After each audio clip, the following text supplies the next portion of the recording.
কল্পনা করুন তো সেই দৃশ্য, মদিনার উত্তপ্ত বালুকণা, আর তারই মাঝে এমন এক বাড়ি, যে বাড়ির বাসিন্দাদের ভালোবাসার নির্দেশ স্বয়ং আল্লাহ রব্বুল আলামিন পবিত্র কুরআনে দিয়েছেন। কিন্তু কি অদ্ভুত এই দুনিয়া, কি নিদারুণ এই সমাজের বাস্তবতা। আজ আমরা এমন এক ঘটনার পাতা উল্টাতে যাচ্ছি, যা শুনলে আপনার চোখের পানি আর হৃদয়ের স্পন্দন এক হয়ে যাবে। আপনি কি কখনো ভেবেছেন যে মহামানবের উসিলায় এই বিশ্বব্রহ্মাণ্ড সৃষ্টি হয়েছে, তারই কলিজার টুকরা কন্যা, জান্নাতের নারীদের সর্দার মা ফাতেমা রাদিয়াল্লাহু আনহা কিভাবে দিনের পর দিন অনাহারে কাটিয়েছেন? আজ আমরা জানব সেই অবিশ্বাস্য কাহিনী, যেখানে মানুষের অহংকার আর আল্লাহর কুদরতের এক চরম নিদর্শন প্রকাশ পেয়েছিল। জানব কেন এক বিশাল আয়োজনের সুস্বাদু মাংসের স্তূপ মুহূর্তের মধ্যে কালো অভিশপ্ত ছাইয়ে পরিণত হয়েছিল। কি অপরাধ ছিল সেই দুটি মাসুম বাচ্চার, যারা শুধু দূর থেকে খাবারের ঘ্রাণ নিচ্ছিল? চোখ থেকে পানি মুছে ফেলার জন্য প্রস্তুত হন, কারণ আজকের এই কাহিনী আপনার আত্মাকে কাঁপিয়ে দেবে। মদিনার আকাশে তখন উৎসবের আমেজ। কুলসুম নামক এক প্রভাবশালী ও ধনী নারীর বাড়িতে আজ এক বিশাল দাওয়াতের আয়োজন চলছে। চারদিকে মানুষের কোলাহল, দাসদাসীদের ব্যস্ততা আর সুস্বাদু খাবারের মন মাতানো ঘ্রাণে পুরো এলাকা ম করছে।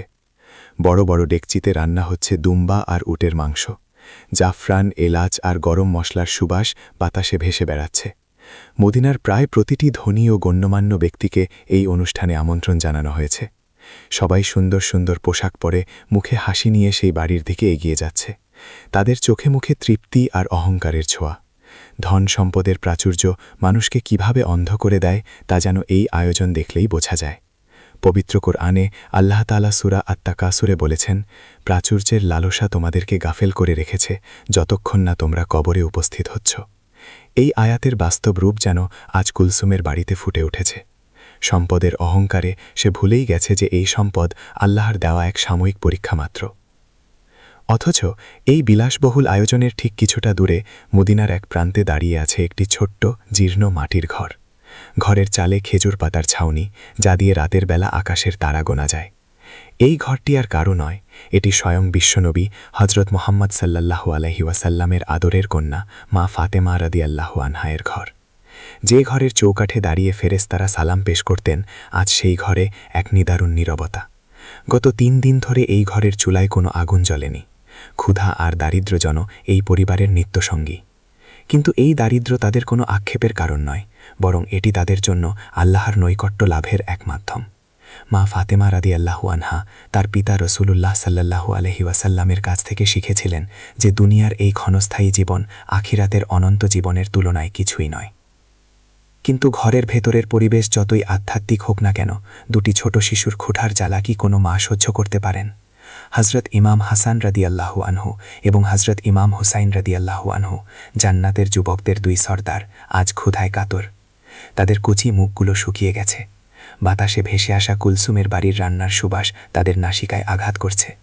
কচি মনে তারা বুঝতে পারছে না কেন শহরের সবাই ওই বাড়িতে যাচ্ছে, আর তারা কেন এই জীর্ণ ঘরে ক্ষুধার্ত অবস্থায় পড়ে আছে। ক্ষুধা মানুষের এক স্বাভাবিক প্রবৃত্তি। নবী রাসূল এবং তাদের পরিবারও এই মানবিক অনুভূতির ঊর্ধ্বে ছিলেন না। হজরত ঈসা আলাইহিসসালাম এবং হজরত মুসা আলাইহিসসালামও তাদের জীবনে ক্ষুধার কষ্ট সহ্য করেছেন। কিন্তু মা ফাতেমা রাদিয়াল্লাহু আনহায়ের ঘরের এই দৃশ্য যেন সব কষ্টকে হার মানায়। একদিকে সম্পদের অহংকারে মত্ত এক সমাজ, আর অন্যদিকে আল্লাহর প্রেমে সমর্পিত অথচ দুনিয়ার চোখে রিক্ত এক পরিবার। এই দুইয়ের মাঝখানেই আজ রচিত হবে এক মহাকাব্যিক অধ্যায়, যা কিয়ামত পর্যন্ত মানুষের জন্য শিক্ষা হয়ে থাকবে। অহংকার আর তাকওয়ার এই দ্বন্দ্বে শেষ পর্যন্ত কি হবে? কেন কুলসুমের এই বিশাল আয়োজন এক মুহূর্তে ধ্বংসস্তূপে পরিণত হবে? আসুন আমরা গভীরভাবে প্রবেশ করি এই কাহিনীর পরবর্তী অংশে। ক্ষুধা এমন এক আগুন যা মানুষের ভেতরের সব কিছু পুড়িয়ে ছাই করে দেয়। আর সেই ক্ষুধা যদি হয় দুটি অবুঝ মাসুম শিশুর, তবে তা পৃথিবীর যে কোনো পাষাণ হৃদয়কেও গলিয়ে দিতে বাধ্য। কিন্তু মদিনার সেই বিলাসী সমাজের হৃদয় কি গলেছিল? না, গলেনি। সম্পদের মোহে অন্ধ সমাজ প্রায়শই চোখের সামনের সত্যকে দেখতে অস্বীকার করে। হজরত ইমাম হাসান রাদিয়াল্লাহু আনহু এবং হজরত ইমাম হুসাইন রাদিয়াল্লাহু আনহু জানালার পাশে দাঁড়িয়ে আছেন।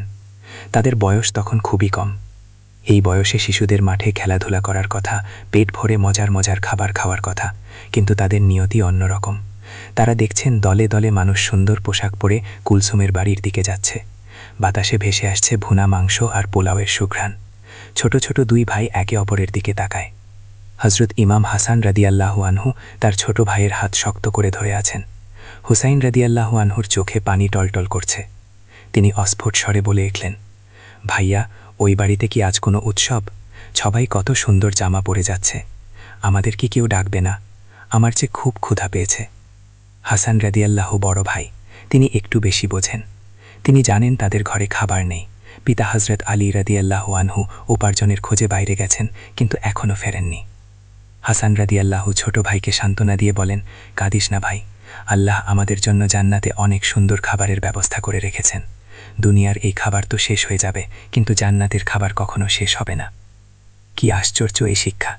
এই ছোট বয়সেই তাদের হৃদয়ে তাকওয়া আর আখিরাতের প্রতি বিশ্বাসের কি সুদৃঢ় ভিত প্রথিত হয়েছে। পবিত্র কুরআনে আল্লাহ রাব্বুল আলামিন বলেছেন, নিশ্চয়ই কষ্টের সাথেই রয়েছে স্বস্তি। সূরা ইনশিরা। এই মাসুম শিশুরাও যেন তাদের মায়ের কাছ থেকে এই আয়াতের বাস্তব শিক্ষা পেয়েছেন। কিন্তু তারপরেও তারা তো শিশু। মানুষের স্বাভাবিক প্রবৃত্তি অনুযায়ী তাদের মন খাবারের জন্য আনজান করছে। তারা ধীর পায়ে হেঁটে মায়ের কাছে গেলেন। মা ফাতেমা রাদিয়াল্লাহু আনহা তখন জায়নামাজে বসে আল্লাহর ধ্যানে মগ্ন। তার চোখ বেয়ে অশ্রু ঝরছে। তিনি দুনিয়ার কোনো মানুষের কাছে নিজের অভাবের কথা বলেন না, তার সব অভিযোগ কেবল তার রবের কাছে। শিশুরা মায়ের আঁচল ধরে টান দিল। মা ফাতেমা রাদিয়াল্লাহু আনহা ফিরে তাকালেন। তার সন্তানদের শুকিয়ে যাওয়া মুখ দেখে তার মাতৃহৃদয় ডুকরে কেঁদে উঠল। তিনি সন্তানদের বুকে জড়িয়ে ধরলেন। হুসাইন রাদিয়াল্লাহু বললেন, মা, ওই বাড়িতে এত মানুষের ভিড়, এত সুবাস, তারা কি আমাদের দাওয়াত দেয়নি? আমরা কি তাদের প্রতিবেশী নই? এই প্রশ্নের কি উত্তর দেবেন মা ফাতেমা রাদিয়াল্লাহু আনহা? তিনি তো জানেন কেন তাদের দাওয়াত দেওয়া হয়নি। সমাজ তাদের দরিদ্র বলে অবজ্ঞা করেছে। দুনিয়ার মানুষের কাছে সম্পদের মাপকাঠিতেই সম্মানের পরিমাপ করা হয়। যাদের পরনে ছেঁড়া কাপড়, যাদের ঘরে দুবেলা চুলা জ্বলে না, সমাজ তাদের এড়িয়ে চলে। কিন্তু এই সমাজ জানে না এই ছেঁড়া কাপড় পরা পরিবারটি আল্লাহর কাছে কতটা মর্যাদাবান। মা ফাতেমা রাদিয়াল্লাহু আনহা চোখের পানি মুছে ফেলে সন্তানদের কপালে চুমু খেলেন। তিনি বললেন, আমার কলিজার টুকরারা, তোমরা তো জানো তোমাদের নানা রাসূলুল্লাহ সাল্লাল্লাহু আলাইহি ওয়াসাল্লাম আমাদের কি শিখিয়েছেন। তিনি তো বলেছেন, দুনিয়া হলো মুমিনদের জন্য কারাগার আর কাফেরদের জন্য জান্নাত। যারা আজ ওই বাড়িতে আনন্দ করছে তারা দুনিয়ার মোহে আবদ্ধ। আমরা তো আখিরাতের যাত্রী, আমাদের গন্তব্য তো এই দুনিয়া নয়। কিন্তু সমাজের এই নিষ্ঠুরতা বড়ই ভয়ানক। কুলসুমের বাড়িতে এত বিশাল আয়োজন, এত এত খাবার, অথচ তাদের ঠিক প্রতিবেশী নবী পরিবার আজ অনাহারে। ইসলামের প্রতিবেশীর অধিকার সম্পর্কে অত্যন্ত কড়া নির্দেশ দেওয়া হয়েছে।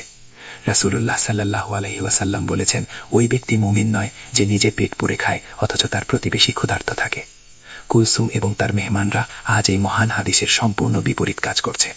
তারা নিজেদের ভোগ বিলাসে এতটাই মত্ত যে তাদের মনে একবারই প্রশ্ন জাগল না যে নবীজির আদরের নাতিরা আজ কি খেয়েছে। এই চরম অবহেলা আর অমানবিকতা কেবল একটি সামাজিক অপরাধী নয়, এটি আল্লাহর আরশকে কাঁপিয়ে দেওয়ার মতো একটি কাজ। মাসুম শিশুদের এই নীরব ক্ষুধা আর এক মায়ের অসহায়ত্ব ধীরে ধীরে এক মহাকুদরতের দিকে এগোচ্ছিল, যা খুব শীঘ্রই মদিনার সেই অহংকারী সমাজকে এক ভয়ানক শিক্ষা দিতে যাচ্ছে। সম্পদ মানুষের জন্য আল্লাহর এক বিশাল নিয়ামত, আবার একই সাথে এক ভয়ানক পরীক্ষাও। যখন সম্পদ মানুষের হৃদয় অহংকারের জন্ম দেয়, তখন তা নিয়ামত থেকে অভিশাপে পরিণত হয়। কুলসুমের দাওয়াতের এই জাঁকজমকপূর্ণ আয়োজন ছিল সেই অহংকারেরই এক জ্বলন্ত প্রতিমূর্তি। সে ভুলে গিয়েছিল যে ধন সম্পদ চিরস্থায়ী নয় এবং মানুষের প্রকৃত সম্মান তার তাকওয়া বা আল্লাহ ভীতির উপর নির্ভরশীল, তার ব্যাংক ব্যালেন্স বা সোনাদানার উপর নয়। কুলসুম তার প্রাসাদের বারান্দায় দাঁড়িয়ে অতিথিদের স্বাগত জানাচ্ছিল। তার পরনে সবচেয়ে দামি রেশমের পোশাক, গায়ে জড়ানো বহুমূল্যবান অলংকার। মদিনার বড় বড় ব্যবসায়ী, গোত্রপতি এবং ধনী ব্যক্তিরা তার দাওয়াতে উপস্থিত হয়েছে। চারদিকে শুধু হাসি খুশি আর প্রশংসার বন্যা। বাহ, কি চমৎকার আয়োজন! এমন সুস্বাদু খাবার মদিনায় আর কেউ খাওয়াতে পারবে না। অতিথিদের এমন চাটুকারিতায় কুলসুমের বুক গর্বে ফুলে উঠছিল। সে মনে মনে ভাবছিল, মদিনায় তার সমকক্ষ আর কেউ নেই। তার এই অহংকার যেন ফিরআউনের সেই অহংকারের ক্ষুদ্র সংস্করণ, যা তাকে অন্ধ করে দিয়েছিল। পবিত্র কুরআনে আল্লাহ তাআলা স্পষ্টভাবে সতর্ক করেছেন, নিশ্চয়ই আল্লাহ কোনো অহংকারী দাম্ভিককে পছন্দ করেন না। সূরা লুকমান 18। কিন্তু কুলসুম আজ সেই সতর্কবাণীর কথা সম্পূর্ণ ভুলে গেছে। দাওয়াতের এই বিশাল তালিকায় শহরের প্রায় সবার নাম থাকলেও একটি পরিবারের নাম সচেতনভাবে বাদ দেওয়া হয়েছিল, হজরত ফাতেমা রাদিয়াল্লাহু আনহা এবং হজরত আলী রাদিয়াল্লাহু আনহুর পরিবার। কেন? কারণ তারা দরিদ্র। কুলসুম ভেবেছিল যদি এই দরিদ্র ছেঁড়া কাপড় পরা পরিবারটি তার বিলাসবহুল আসরে আসে তবে তার ধনী অতিথিদের সামনে তার সম্মান ক্ষুণ্ণ হবে। বড়লোকদের এই জমকালো অনুষ্ঠানে একজন সাধারণ অভাবী মানুষের উপস্থিতি যেন তাদের স্ট্যাটাসের সাথে মানানসই নয়। কি জঘন্য এই মানসিকতা! যে পরিবারের প্রধান স্বয়ং জান্নাতের মালিকের সবচেয়ে প্রিয় হাবিব, যে পরিবারের সদস্যরা জান্নাতের সর্দার সর্দারিনী হবেন, দুনিয়ার সামান্য কিছু সম্পদের অহংকারে এক নারী তাদের অবজ্ঞা করার দুঃসাহস দেখালো। অথচ ইসলামে দাওয়াতের আদব কি? রাসূলুল্লাহ সাল্লাল্লাহু আলাইহি ওয়াসাল্লাম বলেছেন, সবচেয়ে নিকৃষ্ট খাবার হলো ওই ওয়ালিমার বা দাওয়াতের খাবার যেখানে ধনীদের দাওয়াত দেওয়া হয় আর গরিবদের এড়িয়ে চলা হয়। কুলসুমের এই আয়োজন ঠিক সেই নিকৃষ্ট স্তরে নেমে গিয়েছিল। সেখানে খাবারের কোনো অভাব ছিল না, অভাব ছিল কেবল তাকওয়া আর মানবিকতার। বড় বড় থালায় পরিবেশন করা হচ্ছে দুম্বা আর উটের মাংস, নানা পদের মিষ্টি আর ফলমূল। অতিথিরা গোগ্রাসে মায়ের মন পৃথিবীর সবচেয়ে কোমল অথচ সবচেয়ে শক্তিশালী এক অনুভূতি। নিজের হাজারো কষ্ট মা হাসি মুখে মেনে নিতে পারেন, কিন্তু সন্তানের কষ্ট, সন্তানের চোখের পানি কোনো মায়ের পক্ষেই সহ্য করা সম্ভব নয়। বিশেষ করে সেই মা যদি হন খাতুনে জান্নাত হজরত ফাতেমা রাদিয়াল্লাহু আনহা। আজ তার ঘরে কোনো খাবার নেই, কিন্তু তার অন্তরে রয়েছে আল্লাহর প্রতি পাহাড় সম বিশ্বাস। সন্ধ্যা নেমে আসছে মদিনার বুকে। কুলসুমের বাড়িতে তখনও উৎসবের আমেজ তুঙ্গে, কিন্তু মা ফাতেমা রাদিয়াল্লাহু আনহার জীর্ণ কুড়ে ঘরে এক পিন পতন নীরবতা। হজরত আলী রাজি ঘরে ফিরেছেন শূন্য হাতে। সারাদিন হাড় ভাঙা খাটুনি খেটেও আজ কোনো কাজ জোটেনি, কোনো উপার্জন হয়নি। ঘরে ঢুকেই তিনি সন্তানদের ম্লান মুখ দেখে সব বুঝে নিলেন। আলী রাজিয়ের মতো বীর, যিনি খাইবারের দুর্ভেদ্য দুর্গ এক হাতে জয় করেছিলেন, আজ নিজ সন্তানদের ক্ষুধার্ত মুখ দেখে ভেতর ভেতর ভেঙে পড়লেন, কিন্তু তিনি মুখে কিছু বললেন না। ফাতেমা রাদিয়াল্লাহু আনহা তার স্বামীর মুখের দিকে তাকিয়েই সব বুঝতে পারলেন। এই দম্পতি একে অপরের নীরব ভাষা বুঝতেন। তাদের মধ্যে কোনো অভিযোগ ছিল না, কোনো আক্ষেপ ছিল না। হাসান রাজি এবং হোসাইন রাজি ক্ষুধার ক্লান্তিতে মায়ের কোলে মাথা রেখে ঘুমিয়ে পড়েছে, তাদের কচি মুখগুলো ফ্যাকাশে। ফাতেমা রাদিয়াল্লাহু আনহা পরম মমতায় তাদের মাথায় হাত বুলিয়ে দিচ্ছেন। হঠাৎ এক ফোঁটা তপ্ত অশ্রু তার চোখ থেকে গড়িয়ে পড়ল হোসাইন রাজির গালে। এই অশ্রু কেবল ক্ষুধার জন্য নয়, এই অশ্রু ছিল সমাজের সেই অমানবিকতার প্রতি এক নীরব অভিমান, যে সমাজ তাদের এত সহজেই ভুলে গেছে। তিনি মনে মনে ভাবলেন, হে আল্লাহ, তুমি তো জানো আমরা তোমার ফায়সালার ওপর সন্তুষ্ট। তুমি যদি আমাদের সারা জীবন অনাহারে রাখো, তবুও আমরা তোমারই শুকরিয়া আদায় করব। কিন্তু এই মাসুম বাচ্চা দুটোর তো কোনো অপরাধ নেই, তাদের তো এই দুনিয়ার কুটচাল বোঝার বয়স হয়নি। পবিত্র কোরআনে আল্লাহ বলেন, তোমরা কি মনে করো যে তোমরা জান্নাতে প্রবেশ করবে, অথচ এখনও তোমাদের কাছে তোমাদের পূর্ববর্তীদের মতো অবস্থা আসেনি? অর্থ সংকট ও দুঃখ কষ্ট তাদেরকে স্পর্শ করেছিল এবং তারা ভীত কম্পিত হয়েছিল। সূরা বাকারা 214।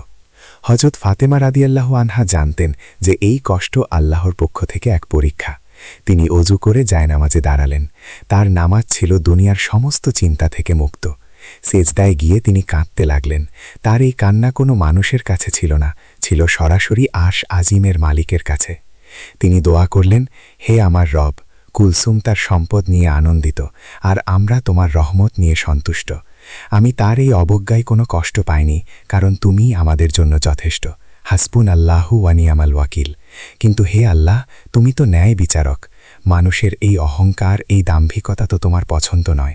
তুমি তাদের হেদায়েত দাও, অথবা তাদের বুঝিয়ে দাও যে তোমার কুদরতের সামনে তাদের এই ধন সম্পদ কত তুচ্ছ। মা ফাতেমা রাদিয়াল্লাহু আনহার এই দোয়া কোনো সাধারণ মানুষের দোয়া ছিল না, এটি ছিল মাজলুমের দোয়া, আর মাজলুম এবং আল্লাহর মাঝে কোনো পর্দা থাকে না। রাসূলুল্লাহ সাল্লাল্লাহু আলাইহি ওয়াসাল্লাম বলেছেন, মাজলুমের বদদোয়া থেকে বেঁচে থাকো, কেননা তার দোয়া মেঘমালার ওপর বহন করা হয়, এবং আল্লাহ বলেন, আমার ইজ্জত ও জালালের কসম, একটু পরে হলেও আমি তোমাকে সাহায্য করব। যদিও ফাতেমা রাদিয়াল্লাহু আনহা সরাসরি কোনো ধ্বংসের দোয়া করেননি, কিন্তু তার অন্তরের গভীর ক্ষত আর চোখের পানি সরাসরি আল্লাহর আরশে গিয়ে আঘাত করল। এদিকে কুলসুমের বাড়ির দিক থেকে তখনও ভেসে আসছে হাসির শব্দ আর গানের সুর। তারা ঘুণাক্ষরেও টের পাচ্ছিল না যে তাদের পাশের বাড়ির এক ভাঙা কুঁড়েঘর থেকে ওঠা এক মায়ের নীরব কান্না আসমান জমিনের মালিককে রাগান্বিত করে তুলেছে। মহাবিশ্বের নিয়ন্ত্রক আল্লাহ রাব্বুল আলামিন তার প্রিয় বান্দাদের এই অপমান আর অবহেলা বিনা বিচারে ছেড়ে দেবেন না।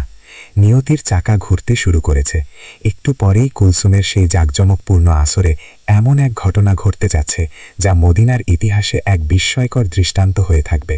অহংকারের আসর ভেঙে চুরমার হওয়ার সময় ঘনিয়ে এসেছে। মানুষ যখন অহংকারের চূড়ায় পৌঁছায় তখন তার পতনের সময় ঘনিয়ে আসে। আল্লাহ রাব্বুল আলামিন দয়াময়, তিনি মানুষকে সুযোগ দেন, কিন্তু যখন কেউ তার প্রিয় বান্দাদের অবজ্ঞা করে, নিজের সম্পদের বড়াই করে, তখন আসমানি ফায়সালা নেমে আসতে আর দেরি হয় না।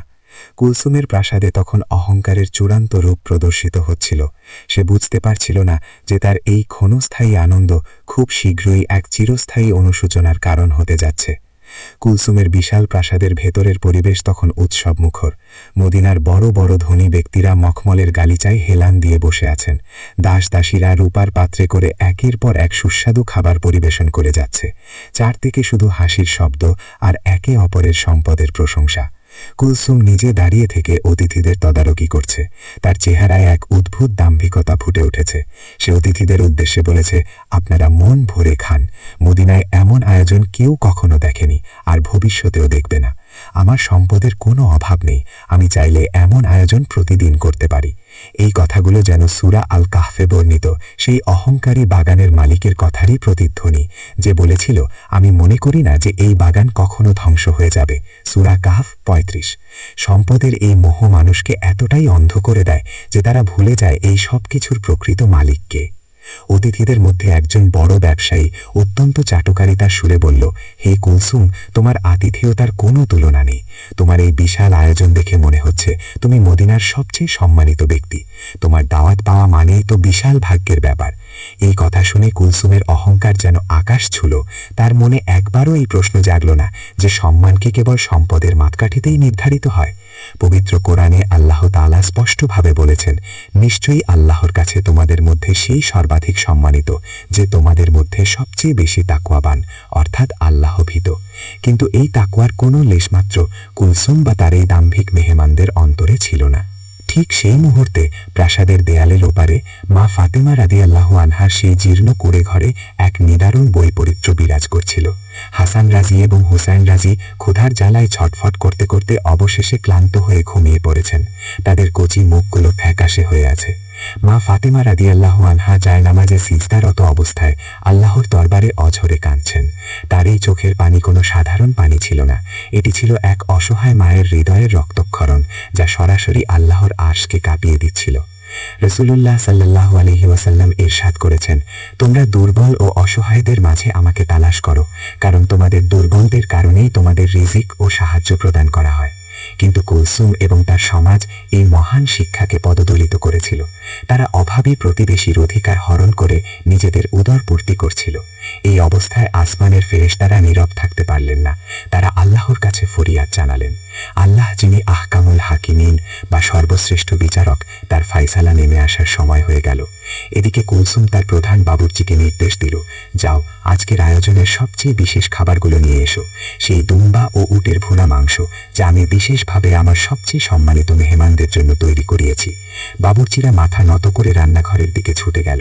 বিশাল বড় বড় ডেকচিতে সেই মাংস রান্না হচ্ছিল, যার সুবাস এতক্ষণ বাতাসে ভেসে বেড়াচ্ছিল। অতিথিরা সবাই অধীর আগ্রহে অপেক্ষা করতে লাগলো। তাদের জিভে পানি চলে আসছিল, কিন্তু তারা ঘুণাক্ষরেও জানত না যে আল্লাহর কুদরত তাদের জন্য কি বিস্ময় অপেক্ষা করে রেখেছে। যে খাবার নিয়ে তারা এতক্ষণ বড়াই করছিল, সেই খাবারের ভেতরেই লুকিয়ে আছে তাদের চরম অপমান ও শিক্ষার উপকরণ।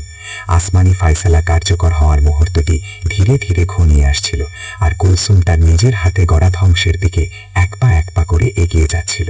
আল্লাহর কুদরত যখন প্রকাশ পায়, তখন মানুষের সমস্ত হিসাব নিকাশ, সমস্ত অহংকার ধূলিসাৎ হয়ে যায়। কুন ফাইয়াকুন, হ, আর তা হয়ে যায়। কুলসুমের প্রাসাদে আজ এমনই এক অবিশ্বাস্য, অলৌকিক এবং ভয়ঙ্কর ঘটনার জন্ম হতে যাচ্ছিল। যে দৃশ্য মদিনার এই ধনী সমাজ আজ দেখবে, তা তাদের সারা জীবনের জন্য এক দুঃস্বপ্নে পরিণত হবে। বাবুর্চিরা বিশাল ডেকচিগুলো কাঁধে করে ডাইনিং হলের ঠিক মাঝখানে এনে রাখল। ডেকচিগুলোর গায়ে তখনও আগুনের আঁচ লেগে আছে। কুলসুম অত্যন্ত গর্বের সাথে এগিয়ে গেল। সে নিজের হাতে তার বিশেষ অতিথিদের এই বিশেষ খাবার পরিবেশন করতে চায়। মেহমানরা সবাই তাদের নিজেদের প্লেটগুলো এগিয়ে দিল। সবার চোখে মুখে এক লোভনীয় দৃষ্টি। কুলসুম হাসি মুখে প্রথম ডেকচিটির ঢাকনা ধরল। সে আশা করছিল ঢাকনা খোলার সাথে সাথে জাফরান, গরম মশলা আর ভুনা মাংসের এক মন মাতানো সুবাস পুরো ঘরে ছড়িয়ে পড়বে। কিন্তু ঢাকনাটি তোলার সাথে সাথে যা ঘটল তা কেউ কল্পনাও করতে পারেনি। কোনো সুঘ্রাণ নয়, বরং এক অদ্ভুত পোড়া গুমোট গন্ধে পুরো হলরুম ভরে গেল। কুলসুম ডেকচির ভেতরে তাকালো আর তার চোখ কপালে উঠে গেল। তার হাতের চামচটি খটম করে মেঝেতে পড়ে গেল। তার মুখ থেকে কোনো কথা বের হচ্ছিল না, শুধু তার চোখ দুটো বড় বড় হয়ে স্থির হয়ে রইল। মেহমানরা উৎসুক হয়ে উকি দিল। ডেকচির ভেতরে কোনো সুস্বাদু উটের মাংস বা দুম্বার রোস্ট ছিল না। তার বদলে সেখানে পড়ে আছে স্তূপাকার করা কুচকুচে কালো মৃত অভিশপ্ত ছাই। এই কি? একজন মেহমান আর্তনাদ করে উঠলেন। চারদিকে এক মুহূর্তের জন্য পিন পতন নীরবতা নেমে এলো, আর তারপরেই শুরু হলো প্রচণ্ড হট্টগোল। কুলসুম পাগলের মতো অন্য ডেকচিগুলোর দিকে ছুটে গেল। সে কাঁপা কাঁপা হাতে দ্বিতীয় ডেকচির ঢাকনা খুলল। সেখানেও একই দৃশ্য, শুধুই ছাই। তৃতীয়টি খুলল, ছাই। বড় বড় হাড়ের টুকরোগুলো পাথরের মতো শক্ত আর কালো কয়লায় পরিণত হয়েছে। যে খাবারে একটু আগেও তেল আর মশলা টকটক করে ফুটছিল, তা এখন সম্পূর্ণ প্রাণহীন দুর্গন্ধযুক্ত ছাইয়ে রূপান্তরিত হয়েছে। কুলসুম নিজের চোখকে বিশ্বাস করতে পারছিল না। সে দুই হাত দিয়ে সেই ছাইগুলো খামচে ধরল। তার সুন্দর রেশমি পোশাক কালো হয়ে গেল। সে চিৎকার করে বাবুর্চিদের বলতে লাগলো, এইসব কি? তোমরা আমাকে কি রান্না করে দিয়েছ? আমার এত এত টাকা, এত দামি মাংস সব কোথায় গেল? বাবুর্চিরা ভয়ে কাঁপতে কাঁপতে মাটিতে পড়ে গেল। তারা কসম খেয়ে বলতে লাগলো, হে মালকিন, আল্লাহর কসম, আমরা নিজেদের হাতে সবচেয়ে সেরা মাংস দিয়ে রান্না করেছি। আমরা নিজের চোখে দেখেছি মাংসগুলো কিভাবে সেদ্ধ হচ্ছিল। আমরা জানি না এক মুহূর্তের মধ্যে কিভাবে এই মাংস ছাই হয়ে গেল। এই দৃশ্য দেখে মেহমানদের মধ্যে এক অজানা ভয় আর আতঙ্ক ছড়িয়ে পড়ল। সম্পদের অহংকারে মত্ত থাকা মানুষগুলো হঠাৎ বুঝতে পারল তারা এমন এক শক্তির সামনে দাঁড়িয়ে আছে যার কাছে তাদের ভুল যখন মানুষের সামনে আয়নার মতো স্পষ্ট হয়ে ধরা দেয়, তখন অনুশোচনার আগুন দাউ দাউ করে জ্বলে ওঠে। কুলসুমের ভেতরের সেই অহংকারী সত্তাটি এখন মৃত। তার বদলে সেখানে জন্ম নিয়েছে এক চরম অপরাধবোধ। কিন্তু এই আজাব কেন এলো? কে সেই মজলুম যার নীরব দীর্ঘশ্বাস কুলসুমের এই বিশাল সাম্রাজ্যকে এক ফুয়ে ছাই করে দিল? প্রাসাদের ভেতর তখন এক বিশৃঙ্খল অবস্থা। মেহমানরা একে একে বের হয়ে যাওয়ার জন্য দরজা খুঁজছেন। ঠিক সেই মুহূর্তে আসরের সবচেয়ে বয়োজ্যেষ্ঠ এবং জ্ঞানী এক বৃদ্ধ মেহমান সামনে এগিয়ে এলেন। তার চেহারায় এক গভীর প্রজ্ঞা আর গাম্ভীর্য। তিনি কুলসুমের সামনে এসে দাঁড়ালেন। কুলসুম তখন দুই হাত দিয়ে মুখ ঢেকে ডুকরে কাঁদছে। বৃদ্ধ অত্যন্ত ধীর কিন্তু কঠোর স্বরে বললেন, থামো কুলসুম, কাঁদলে এখন কোনো লাভ হবে না। আল্লাহ রাব্বুল আলামিন বিনা কারণে কারো রিজিক এভাবে ধ্বংস করে দেন না। নিশ্চয়ই এই ছাই কোনো সাধারণ ঘটনা নয়, এটি আসমানি সতর্কবার্তা। বলো, তুমি কার প্রতি জুলুম করেছ? কার হক তুমি নষ্ট করেছ? কার বুক ফাটা আর্তনাদ আর দীর্ঘশ্বাস আজকের এই অভিশাপ টেনে এনেছে? বৃদ্ধের এই কথাগুলো কুলসুমের কানে যেন বজ্রপাতের মতো শোনাল। সে চমকে উঠল। সে ভাবতে শুরু করল, জুলুম? সে তো কাউকে মারেনি, কারো সম্পদ কেড়ে নেয়নি, তবে কার প্রতি সে জুলুম করল? হঠাৎ তার মনে পড়ে গেল মদিনার সেই জীর্ণ কুড়ে ঘরটির কথা। তার বাড়ির ঠিক পাশেই অবস্থিত সেই মাটির ঘর, যেদিকে সে অহংকারের বশবর্তী হয়ে একবারও ফিরে তাকায়নি। কুলসুম কাঁপা কাঁপা গলায় বলল, আমি তো মদিনার সবাইকে দাওয়াত দিয়েছিলাম, শুধু আমার প্রতিবেশী আলী এবং ফাতেমা রাদিয়াল্লাহু আনহার পরিবারকে দাওয়াত দিইনি। এই কথা শোনা মাত্রই বৃদ্ধ মেহমানের মুখ ফ্যাকাশে হয়ে গেল। তিনি আতঙ্কে 2 কদম পিছিয়ে গেলেন।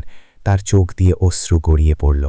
তিনি হাহাকার করে উঠলেন, হায় কুলসুম, তুমি এ কি সর্বনাশ করেছ? তুমি জানো তুমি কাকে অবজ্ঞা করেছ?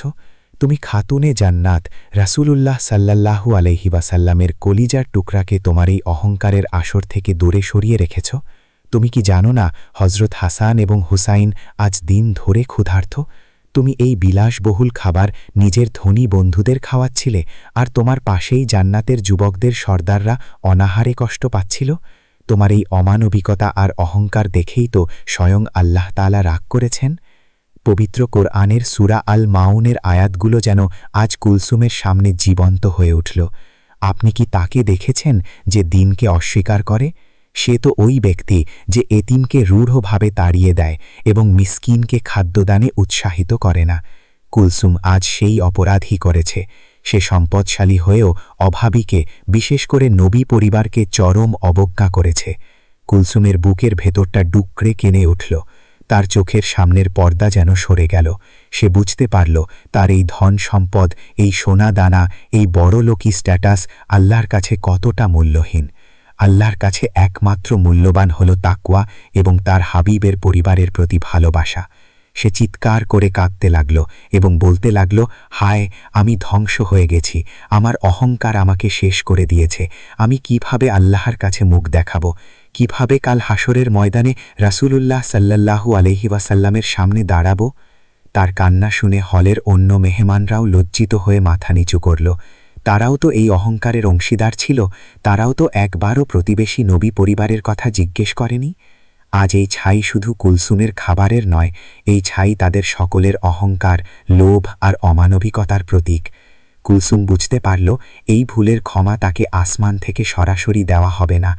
তাকে ক্ষমা চাইতে হবে সেই মহামানবীর কাছে যার হৃদয় সে ভেঙেছে। তাকে যেতে হবে মা ফাতেমা রাদিয়াল্লাহু আনহার সেই ভাঙা কুঁড়ে ঘরে, যে ঘরকে সে এতক্ষণ অবজ্ঞা করেছিল। অনুশোচনার আগুনে পুড়তে পুড়তে কুলসুম এক চরম সিদ্ধান্তের দিকে এগিয়ে গেল। তাকে যেভাবেই হোক খাতুনে জান্নাতের পদতলে লুটিয়ে পড়ে ক্ষমা ভিক্ষা করতে হবে, নইলে তার এই দুনিয়া আর আখেরাত দুটোই এই মাংসের মতোই অনন্তকালের জন্য ছাই হয়ে যাবে। অনুশোচনা মানুষের জীবনের সবচেয়ে বড় পরিশুদ্ধির মাধ্যম। যখন কোনো মানুষের ভেতর থেকে অহংকারের কালো পাথরটি ভেঙে চুরমার হয়ে যায়, তখন সেখানে জন্ম নেয় এক তীব্র অপরাধ বোধের আগুন। এই আগুন মানুষের পুড়িয়ে মারে না, বরং তার আত্মাকে খাঁটি সোনায় পরিণত করে। কুলসুম আজ সেই আগুনেই জ্বলছে। যে কুলসুম একটু আগেও নিজেকে মদিনার সবচেয়ে সম্মানিত ও ধনী নারী মনে করত, যার অহংকারের কাছে মদিনার আকাশও যেন ছোট হয়ে গিয়েছিল, সেই কুলসুম আজ পথের ভিখারির চেয়েও নিঃস্ব। তার রাজপ্রাসাদ, তার সোনা দানা, তার দামি রেশমি পোশাক, সবকিছুর মূল্য আজ ওই ডেকচির কালো ছাইয়ের চেয়েও কম। কুলসুম পাগলের মতো দৌড়াচ্ছে। তার পায়ে কোনো জুতো নেই। মদিনার এবড়ো খেবড়ো পাথর আর বালিতে তার পা কেটে রক্ত বের হচ্ছে, কিন্তু সেদিকে তার কোনো ভ্রুক্ষেপ নেই। তার চোখের সামনে শুধু ভাসছে দুটি ক্ষুধার্ত মাসুম শিশুর মুখ এবং তার নিজের করা চরম অবিচার। সে বুঝতে পেরেছে আল্লাহর হাবিবের কলিজার টুকরা, জান্নাতের সর্দারনী মা ফাতেমা রাদিয়াল্লাহু আনহাকে অবজ্ঞা করে সে শুধু দুনিয়ার সম্পদই হারায়নি, নিজের আখেরাতকেও অনন্তকালের জন্য ধ্বংস করে ফেলেছে। সূরা আজ-জুমারের 53 নম্বর আয়াতে আল্লাহ বলেছেন, হে আমার বান্দাগণ, যারা নিজেদের ওপর অবিচার করেছ, তোমরা আল্লাহর রহমত থেকে নিরাশ হইও না। নিশ্চয়ই আল্লাহ সমস্ত পাপ ক্ষমা করে দেন। এই আয়াতটি যেন কুলসুমের মনের ভেতর আশার এক ক্ষীণ প্রদীপ জ্বেলে দিল। সে জানে এই আযাব থেকে বাঁচার একমাত্র উপায় হল যার ওপর সে জুলুম করেছে তার কাছে গিয়ে ক্ষমা ভিক্ষা করা।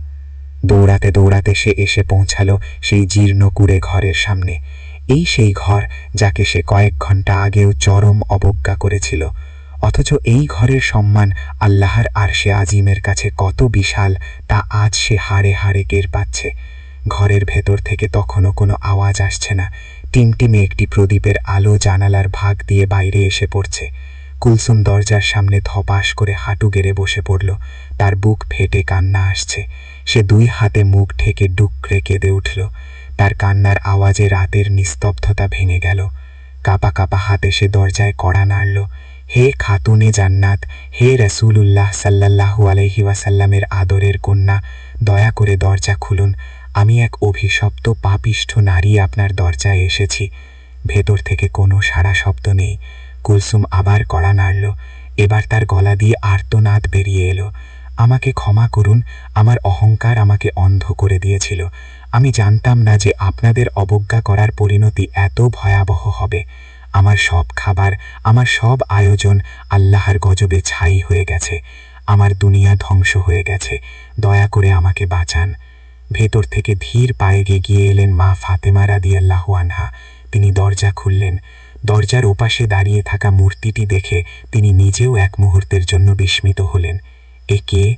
মদিনার সেই অহংকারী ধনী নারী কুলসুম, যার গায়ে সবসময় সুগন্ধি আর দামি অলংকার থাকত, তারই দশা কেন?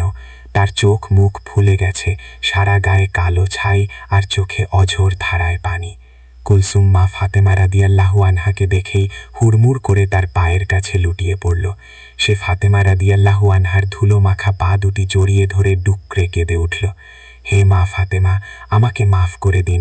আমি আপনাদের সাথে চরম অমানবিক আচরণ করেছি। আমার প্রাসাদে এত খাবারের আয়োজন, অথচ আমার পাশেই আমার নবীজির নাতিরা ক্ষুধার্ত ছিল। এটি আমি জেনেও না জানার ভান করেছি। সম্পদের মোহে আমি অন্ধ হয়ে গিয়েছিলাম। আমি ভেবেছিলাম আপনাদের মতো গরিব মানুষকে দাওয়াত দিলে আমার সম্মান কমে যাবে, কিন্তু আল্লাহ আমাকে দেখিয়ে দিয়েছেন যে সম্মান কেবল তারই হাতে। আমার রান্না করা সব গোশত, সব খাবার মুহূর্তের মধ্যে কালো ছাইয়ে পরিণত হয়েছে। আমার মেহমানরা আমাকে অভিশাপ দিয়ে চলে যাচ্ছে। আমি বুঝতে পেরেছি এটি আপনাদের ক্ষুধার্ত হৃদয়ের দীর্ঘশ্বাসের ফল। আল্লাহর কসম, আমি আর কখনো অহংকার করব না। দয়া করে আল্লাহর কাছে আমার জন্য ক্ষমা চান, নইলে এই আযাব আমাকে চিরকাল তাড়িয়ে বেড়াবে। মা ফাতেমা রাদিয়াল্লাহু নিচে ঝুঁকে কুলসুমকে মাটি থেকে টেনে তুললেন। তার চোখে কোনো রাগ বা ক্রোধ ছিল না, বরং ছিল এক অসীম করুণা আর মায়া। যে নারী তাকে এত বড় অপমান করেছে, তাকেও তিনি দুহাত দিয়ে বুকে টেনে নিলেন। এটিই তো আহলে বাইতের শিক্ষা, এটিই তো সেই মহামানবীর চরিত্র যার পিতা ছিলেন রাহমাতুল্লিল আলামিন। কুলসুমের এই অনুশোচনা, এই চোখের পানি আল্লাহর দরবারে পৌঁছে গিয়েছিল, কিন্তু ফায়সালা চূড়ান্ত হওয়ার আগে মা ফাতেমা রাদিয়াল্লাহু আনহার ক্ষমার প্রয়োজন ছিল। কুলসুমের কান্নায় আজ মদিনার আকাশও যেন কাঁদছিল। অহংকারের এই করুণ পরিণতি দেখে পৃথিবীর প্রতিটি মানুষের শিক্ষা নেওয়া উচিত যে দুনিয়ার কোনো সম্পদই আল্লাহর কুদরত এবং মজলুমের দীর্ঘশ্বাসের সামনে টিকতে পারে না।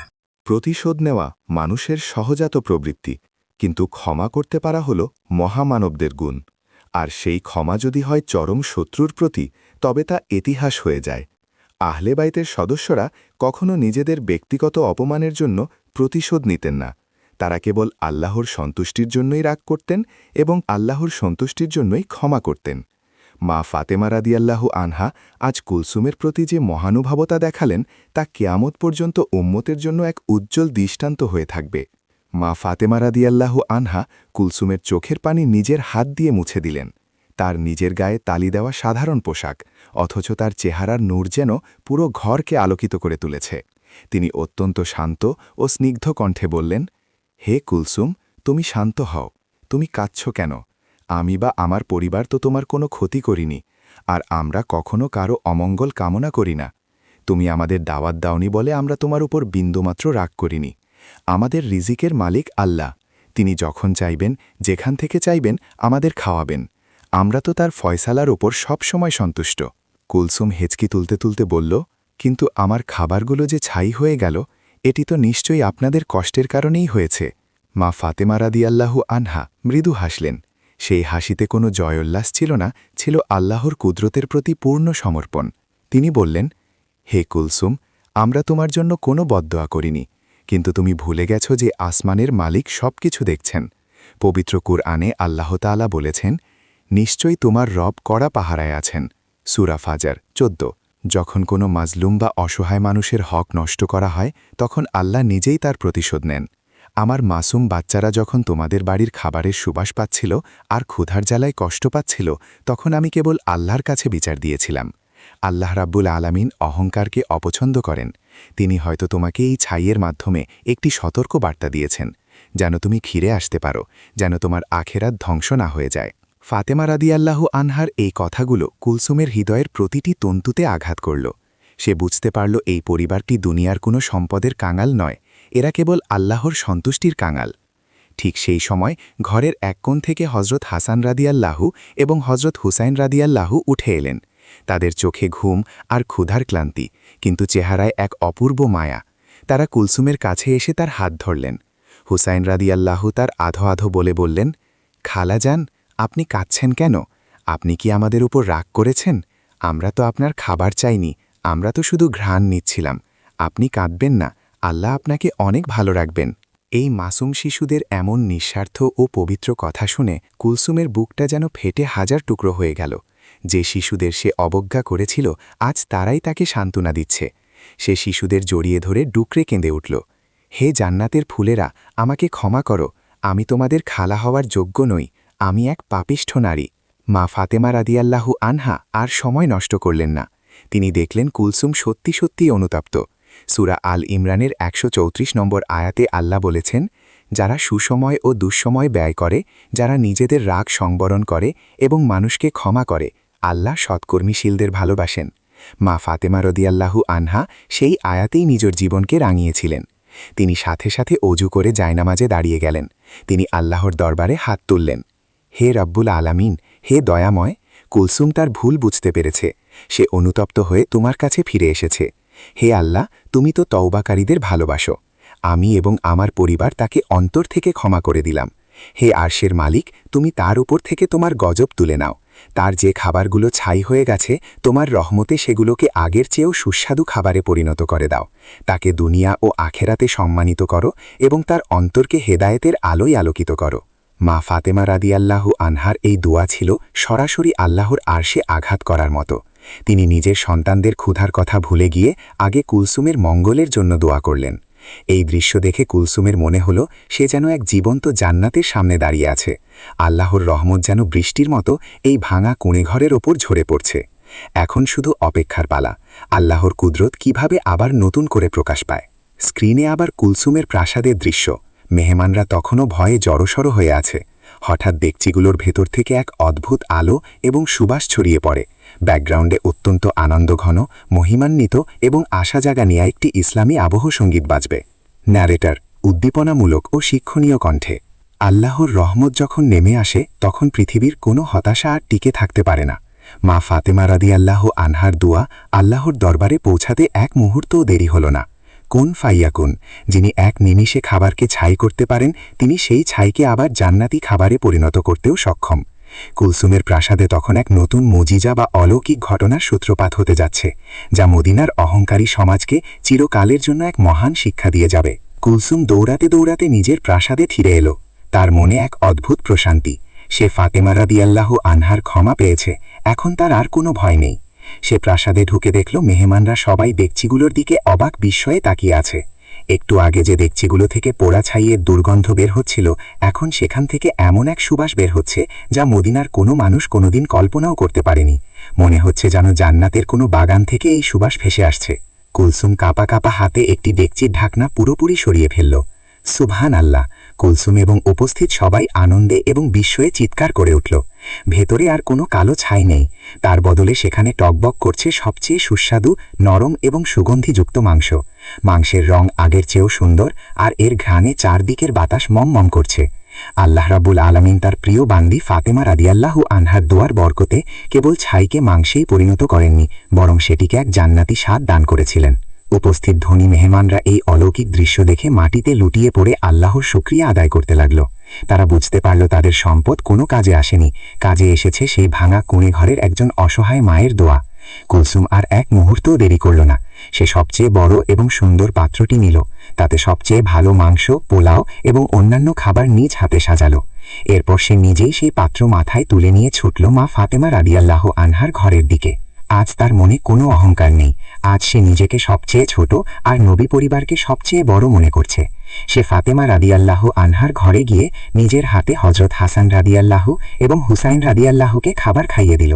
শিশুরা যখন হাসি মুখে খাবার খাচ্ছিল, কুলসুমের চোখ দিয়ে তখন আনন্দের অশ্রু ঝরছিল। সে মনে মনে প্রতিজ্ঞা করল, জীবনের শেষ দিন পর্যন্ত সে আর কখনো কোনো গরিবকে অবজ্ঞা করবে না এবং নিজের সম্পদের বড়াই করবে না। স্ক্রিন ধীরে ধীরে ব্ল্যাক আউট হবে এবং উপস্থাপক বা ইউটিউবারের ফেস ক্যামেরায় আসবে, অথবা একটি সুন্দর গ্রাফিক্সের ওপর লেখা উঠবে। ব্যাকগ্রাউন্ডে অত্যন্ত গুরুগম্ভীর এবং মোটিভেশনাল মিউজিক চলবে। ন্যারেটর দর্শকদের উদ্দেশ্যে সরাসরি আবেগ ঘন কণ্ঠে। প্রিয় দর্শক, যদিও ইতিহাসের পাতায় এই নির্দিষ্ট ঘটনাটিকে অনেকে লোকজ কাহিনী বা রূপক হিসেবে বর্ণনা করেন, কিন্তু এর ভেতরে লুকিয়ে থাকা শিক্ষাটি পবিত্র কুরআন এবং সুন্নাহর শতভাগ সত্য ও বাস্তব নির্যাস। আজকের সমাজে কি আমরা এক একজন কুলসুম হয়ে যাইনি? আমাদের আশেপাশে আমাদেরই প্রতিবেশী হয়তো আজ অনাহারে ঘুমাচ্ছে, আর আমরা 5 স্টার হোটেলে বসে হাজার হাজার টাকার খাবার নষ্ট করছি, সোশ্যাল মিডিয়ায় ছবি দিচ্ছি। আমরা কি একবারও ভাবি ওই ক্ষুধার্ত মানুষগুলোর নীরব দীর্ঘশ্বাস আল্লাহর আরশকে কাঁপিয়ে দিতে পারে? সম্পদ আল্লাহর দেওয়া এক চরম পরীক্ষা। এই সম্পদ নিয়ে অহংকার করবেন না। মনে রাখবেন, যিনি দিতে পারেন তিনি 1 সেকেন্ডে সব কেড়ে নিয়ে আপনাকে পথে বসিয়ে দিতে পারেন। মা ফাতেমা রাদিয়াল্লাহু আনহা এবং তার পরিবারের এই শিক্ষা আমাদের মনে করিয়ে দেয় যে সত্যিকারের সম্মান তাকওয়া এবং ক্ষমার মধ্যে, সম্পদের প্রাচুর্যে নয়। আসুন আজ থেকে আমরা আমাদের প্রতিবেশীদের খবর রাখি, গরিব দুঃখীদের ভালোবাসি এবং নিজেদের অন্তর থেকে অহংকারকে চিরতরে মুছে ফেলি। কে জানে, হয়তো আপনার একটু ভালোবাসাই আপনাকে কাল হাসরের ময়দানে খাতুনে জান্নাত মা ফাতেমা রাদিয়াল্লাহু শাফাত নসিব করবে। ভিডিওটি যদি আপনার হৃদয়কে একটু হলেও স্পর্শ করে থাকে তবে অবশ্যই আপনার প্রিয়জনদের সাথে শেয়ার করবেন। কমেন্টে লিখুন সুবহানাল্লাহ বা আপনার অনুভূতি। আর এমন আরও ঈমানদীপ্ত ও শিক্ষণীয় গল্প পেতে আমাদের চ্যানেলটি সাবস্ক্রাইব করে বেল আইকনে ক্লিক করতে ভুলবেন না। আল্লাহ আমাদের সবাইকে সঠিক পথ বোঝার এবং আমল করার তৌফিক দান করুন। আমিন।